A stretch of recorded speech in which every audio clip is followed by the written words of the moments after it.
Let's now bring in NBC News medical contributor Dr. Kavita Patel for more on the latest COVID news. Dr. Patel, good morning. It's always great to have you. Thank you for spending this Labor Day morning with us. So let's start with those booster shots. So we just heard how the rollout for Moderna shots may be delayed. What does this mean for those looking to get booster shots? What kind of information is the FDA looking to approve them? And you know, I mean, if it's really only Pfizer, that's only a certain set of people who got that in their first and second doses. So what does this really mean? What's the impact?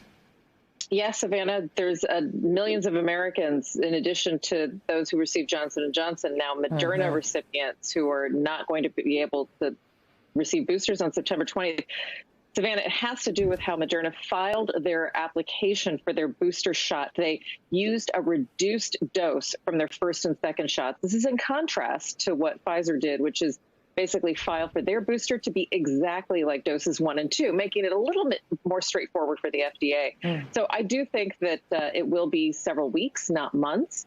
But if you had received Moderna and you're ready to go on September 20th, you're going to have to wait a little longer. Now let's talk about kids and what's going on with COVID there. I mean, we saw little Lincoln so sick on oxygen for weeks. We also heard Guad tell us that 1,000 schools have been forced to close across the country since the school year began because of COVID.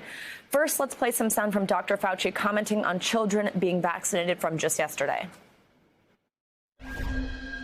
The Delta variant, as opposed to the Alpha variant, is much, much more transmissible. Many more people, including children, are getting infected. You'll get more children infected. In fact, when they get infected, just on a pure basis of the relative number of people that will actually get into the hospital, you're going to wind up seeing more children in the hospital. So, Dr. Patel, will we see more variants as more children become hospitalized and there's just that more spread that we know is leading to these variants? And then also, with as little as it feels that we know about COVID in kids, what do we know about their risk for lifelong disabilities or issues after they contract COVID? Yeah, great questions. On the variants point, what we know right now is that what we're seeing in children and adults is Delta, Delta, Delta. So we will not likely see other variants causing infections in children in this surge. Future ones remain to be determined, Savannah, which I think is important to remember.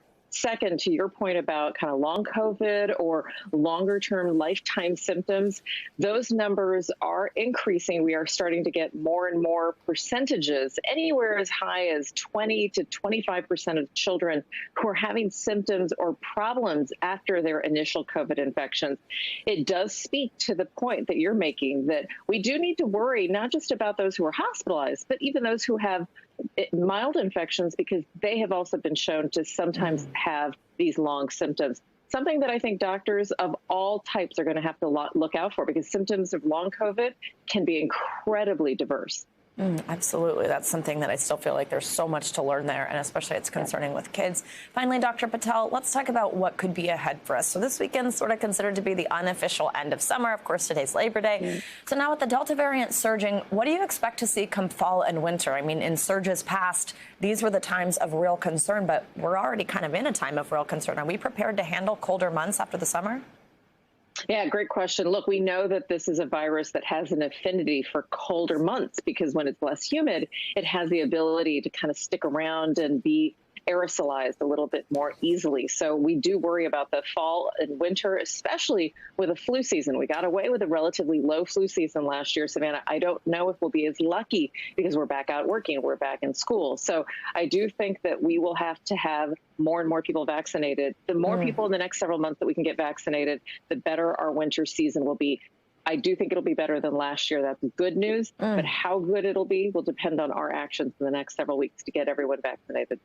That is a little bit of good news as we head into the fall. Dr. Kavita Patel, thank you so much. And thank you for spending this unofficial beginning of fall with us. Have a good one.